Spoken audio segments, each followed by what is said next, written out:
Hey, what's up everyone? Welcome to P4P TV. This is Michael and it's been a while, but I'm back!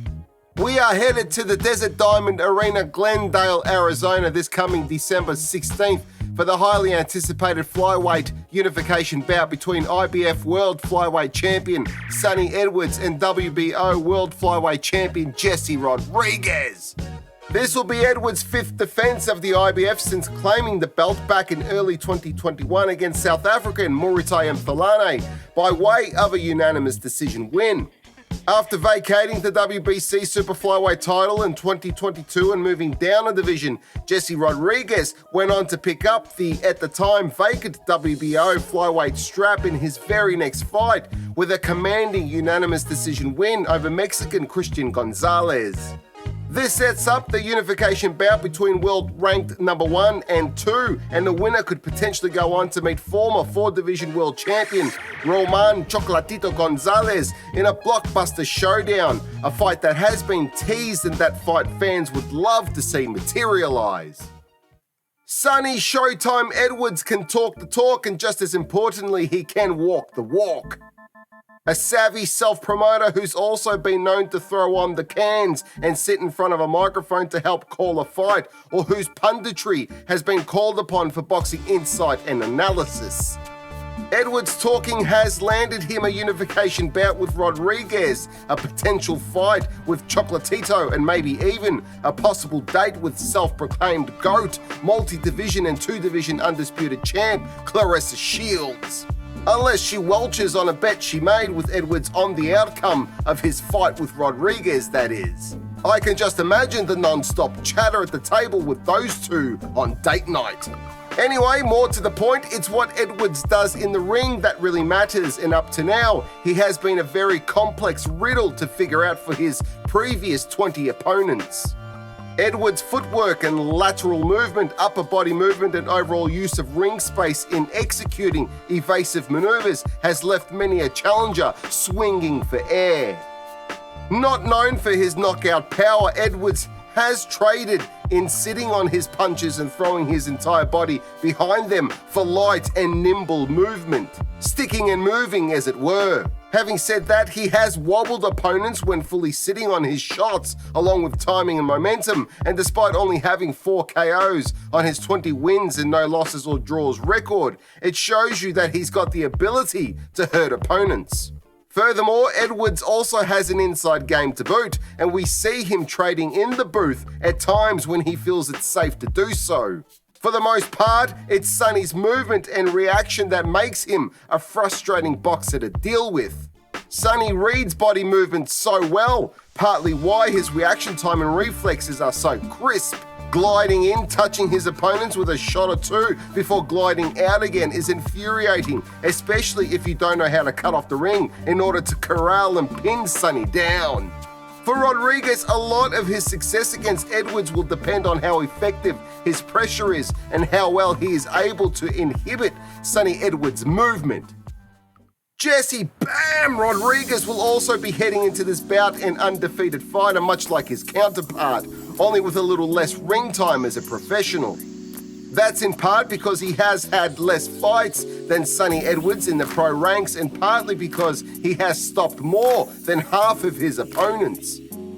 18 wins with 11 of them by KO or TKO should illustrate the fact that not only is he a technically sound fighter with great footwork and high-level use of angles when on the offensive in front of his opponent, but that he obviously carries significant power for in and around the 112-pound division. Defensively responsible when coming in to engage with his rival is another important aspect in Bam's arsenal that has contributed to his success. Pressing forward behind a high guard for the most part, Rodriguez opens targets on his opponents by sniping shots, forcing offensive responses and countering in return, using a wide array of creative punches and from creative angles. His last fight against Chocolatito Gonzalez, in which Bam picked up the WBO Flyweight title and became a 2-division champ, Rodriguez proved that he can also bite down on his mouth guard and fight through adversity. After winning the bout by unanimous decision, Rodriguez revealed to boxing commentator Chris Mannix in the post-fight ring interview that he fought with a broken jaw from around the halfway mark up until the final bell. In his own words, Rodriguez said, I guess I got caught with my mouth open and cracked my shit. Despite getting his shit cracked, Bam proved his tremendous heart, fortitude and iron will to fight and win. He may not have to worry about Sonny Edwards breaking his bones, as Edwards doesn't carry that kind of power. His movement, on the other hand, could be bothersome. Against Gonzalez, Rodriguez was able to figure out by the end how to mitigate and restrict that movement, but Edwards, at least to my eye, is a little more slippery. If I'm wrong, I'm happy to walk around London not wearing a stab vest and greeting people by saying shalom, but I think Sonny Edwards will move like a slippery eel, landing shots before getting out of range again. Sonny is great at getting out of tight spots, particularly when he's against the ropes, the last place he'll want to be against Jesse.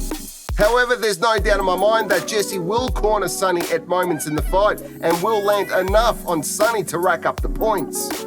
The question is, what are the judges looking for? Because if Sonny is moving too much and not landing enough, will it convince the judges that he deserves the win? Both are amazing talents and both are matchroom fighters, but only one of them is fighting in their backyard. Bam might be Texan, but it's only a tobacco spit away from Arizona, and being the American fighter, fighting in the USA, I feel if the fight's close enough, the judges, no matter who they are and where they're from, might give the local guy a little extra consideration.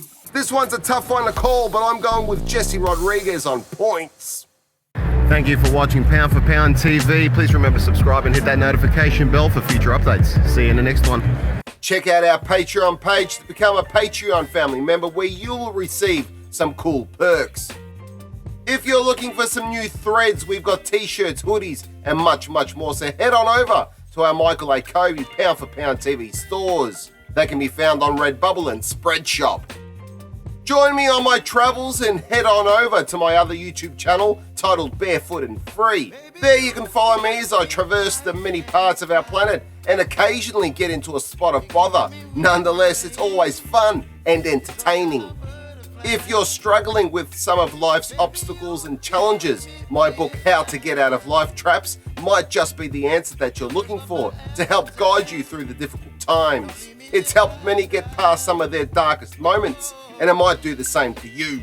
You can purchase it on Amazon, where you can also find a wide range of my other works. Those works include screenplay to book adaptations, a fairly unique concept, with genres covering comedy, heist and revenge, drama, supernatural and crime, if that's more your cup of tea. You can find them by following the link provided.